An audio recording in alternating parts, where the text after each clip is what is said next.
said, you need to run 3 miles 3 times a week.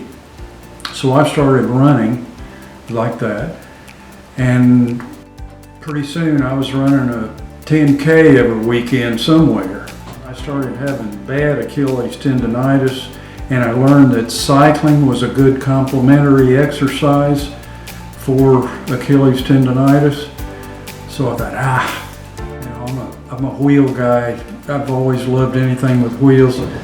And so I started shopping for a nice bicycle. So I really splurged and spent $460 on a Nishiki bicycle, 10-speed.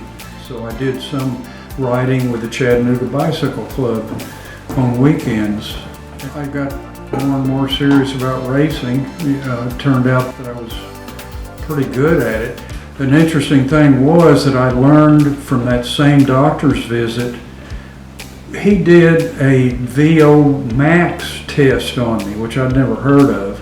It's how well you can turn the oxygen intake into power.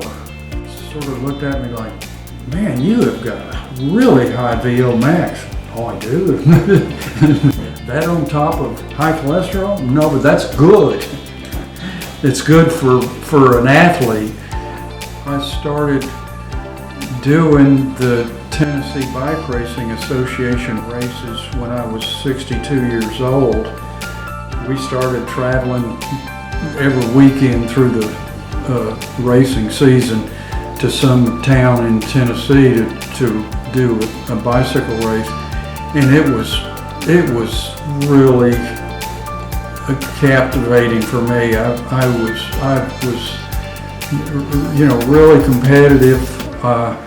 I ended up winning 3 championships, and I actually won my first national championship when I was 68 years old. I've won 19 national championships, USA Cycling national championships since then.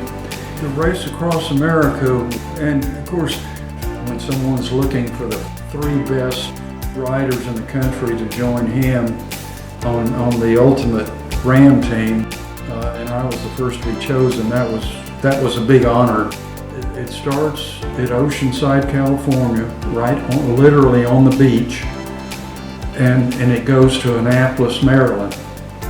Crosses through a lot of mountains, starting with the mountains across California, the North-South mountain range in California, which are really an epic climb, and then across the California desert, and then you get into Arizona, which has got some tough climbing, real tough climbing, and of course extreme heat. Then the next really tough climbing starts in West Virginia, and then Maryland, surprisingly, has the hardest climbing. Even after climbing the Rockies, Maryland has really epic climbs, steep, long climbs. The thing about the Race Across America is you never stop. We broke up into two-man teams. We would be out for 8 hours, and we would swap out riders for that 8 hours. So the team never stops. One of the 4 is always on the road, day and night. Just like any successful racer, I depend a lot on supplements and all the things that we carry in our water bottles and our back pockets when we're riding and racing and training. Fuels, supplements, the stuff you take before races, after races, daily, and so on. 3 years ago, I was approached by a Hammer representative after I just won all 3 events at Masters Nationals, and asked if I would be on the Hammer Super Masters team. As a consequence, I wear the Hammer team kits when I'm racing. If you're the reigning national champion, you wear the Stars and Stripes jersey or a sponsor's jersey with Stars and Stripes trim on it. I'd just like to share this award, this Hall of Fame award, with the cyclists of Chattanooga, the cycling people of Chattanooga, and of course my wife, who was just so much a part of a two-person team actually. Ladies and gentlemen, please welcome to the Chattanooga Cycling Hall of Fame class of 2022, HIggins.